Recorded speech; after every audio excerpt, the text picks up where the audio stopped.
It finally feels like fall, which means it finally feels like football season for the Maine Spartans. It more or less always feels like football season. And why not? 3 straight state titles and 40 straight wins. We kick off our Friday night frenzy with the Spartans in search for number 41. Up Route 12 we go, and as we said, the Spartans looking for 41 wins in a row. Early in the first, Kevin Barrett still under center and filling the role well. Adam Gallagher on the reception.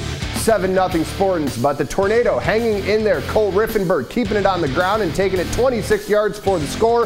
That ties things at 7, but that's the last laps in the ME defense, and the offense cruising.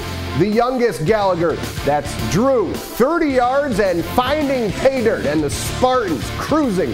Make it 41 in a row, 42-7, Maine and Welsh. Chenango Forks, meanwhile, looking to also remain undefeated, traveling up to the former Mud Bowl, that's in Sidney, after a Warriors punt. Jack Sherwood with the QB keeper, and he's using his blockers effectively, going from left to right all the way down to the 11-yard line.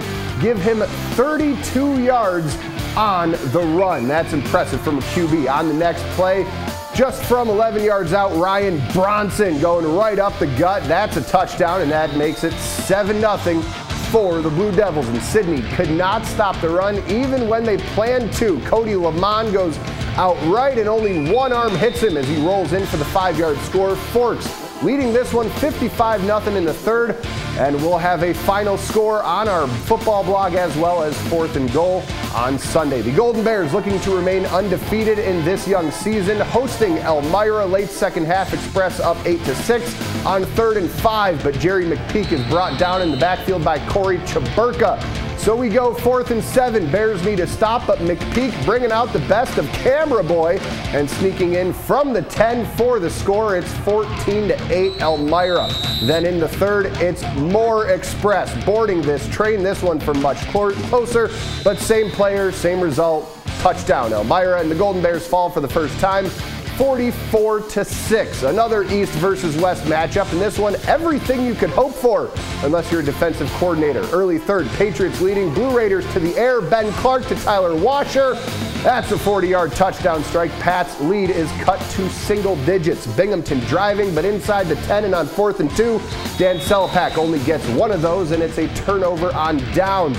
Better luck for the Pats on the next drive. John Petrucci in the air took Nate Cooter for the first down. Fool me once, shame on you. Fool me twice, shame on me, right? Petrucci in the air to a rolling and diving Brian Morrison. That moves the chains again. Fool me thrice, shame on, I don't know. But Petrucci finds a wide open Vinny Della Saprede for the score. And the Pats win this in the shootout, 57-34. In Greene, the Newark Valley Cardinals strong-arming the Trojans all night long. 20-0, 8:17 left in the third, ball in the 22, and that's another touchdown for the Cardinals to make it 26-0. Later, Vinny Darpino to Jake Lewis. That's a rushing touchdown. Darpino all the way in. Cardinals win this one by the shutout, 40-0. The lone night game of the year in Whitney Point.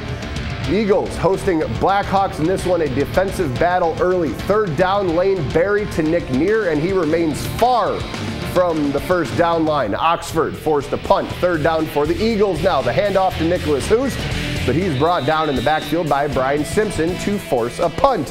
So let's do it again. Berry back to pass on third down, and he's sacked by Gabe Schrauger. And we're bringing out the kicking teams again. Another third down for the Eagles. William Hoyt Jr. gets positive yards this time, but still shy of a first to force a punt. And Oxford finally breaks through for the 6-0 win. Bain-Guilford hosting Delhi, and this game was filled with special team fun. Because why not? The pigskin goes off of the foot of Tony Marzullo, and Austin Capalupo picks up the ball, but the Bobcats could not score from there. So we go to the second play in the fourth quarter. The Bulldogs getting down and dirty, and Trey Mostart gets the off-tackle carry to the right, and he found a hole in the defense and ran a long way for the touchdown. Delhi was leading 20-13. They win this one in the final seconds with a Hail Mary, 26-21. And finally tonight, other scores from around the section on a busy Friday night, and some we're still missing. Auburn shutting out UE 28-0. Tioga getting the win over Candor, 56-6. Corning a shutout over Ithaca. Same shutout for Moravia over Groton. Watkins Glen 24, Dryden 17.